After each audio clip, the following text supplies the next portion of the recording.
নমস্কার, সুভদ্রা রান্নাঘরে আমার সকল দর্শক বন্ধুকে জানাই স্বাগত। আমি শিউলি। আজকে আমি আমার একটা নতুন রেসিপি নিয়ে এসেছি, সেটা হচ্ছে ম্যাঙ্গো আইসক্রিম বা পাকা আমের আইসক্রিম। যাই হোক, আমি পাকা আমটাকে কাঠটা বের করে নিয়েছি, আমের পালটা বের করে রেডি করে নিয়েছি। এবারে এর মধ্যে আমি কিছু কী মিক্সড করছি সেটা তোমাদের দেখাচ্ছি, তোমরা দেখো।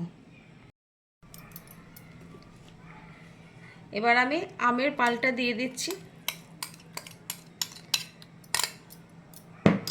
তার সাথে ফ্রেশ ক্রিম দিয়ে দিচ্ছি। আমি হুইট ক্রিমটা দিয়ে দিলাম, একদম ফ্রেশ ক্রিম দেওয়া হয়ে গেলে এবার আমি ওর সাথে একটু কনডেন্স মিল্ক মেশাবো কিছুটা। এর মধ্যে চিনি পড়বে না। এবার আমি এটা ভালো করে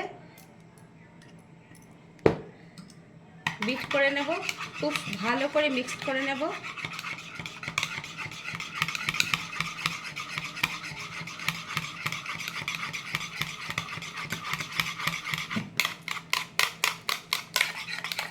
আমি এটাকে ঢেলে দিচ্ছি মিশ্রণটা আমের। এবার আমার পুরোটা ঢালা হয়ে গেছে। ওপর থেকে একটু আমি আমের পাল দিয়ে দেব। কালারটা খুব সুন্দর এসছে, একদম পুরো ম্যাঙ্গো,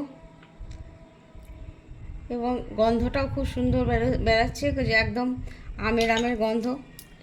পিওর আমের আইসক্রিম, ম্যাঙ্গো আইসক্রিম তোমরা এভাবে বানাবে এবং বানিয়ে খেয়ে দেখবে, আমাকে কমেন্টে জানাবে। আমি এবার খুব ভালো করে চাপাটা দিয়ে দিচ্ছি। 6-7 ঘন্টা আমি ফ্রিজের মধ্যে রেখে দেবো, তারপরে তোমাদের বের করে দেখাবো আমার আইসক্রিমটা কেমন হয়েছে, কেমনভাবে জমেছে। আমি 7-8 ঘন্টা পর ফ্রিজ থেকে আইসক্রিমটা বের করে নিয়ে আসলাম। এবার তোমাদের দেখাচ্ছি কীরকম অবস্থা আছে। এই যে, বাহ, দারুণ সুন্দর, একটা খুলতেই সুগন্ধ বেরিয়ে এলো। এবার আমি দেখো ডিমোল্ড করছি।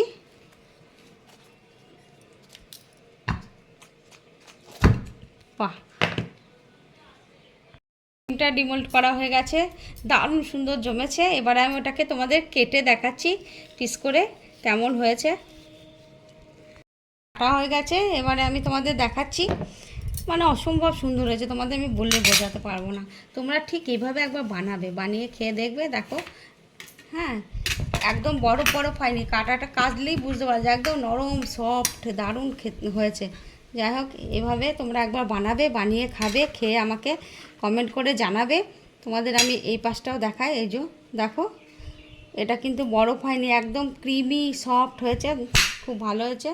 যাই হোক, তোমরা এভাবে বানাবে, বানিয়ে খেয়ে আমাকে কমেন্ট করে জানাবে তোমাদের ম্যাঙ্গো আইসক্রিম কেমন লেগেছে।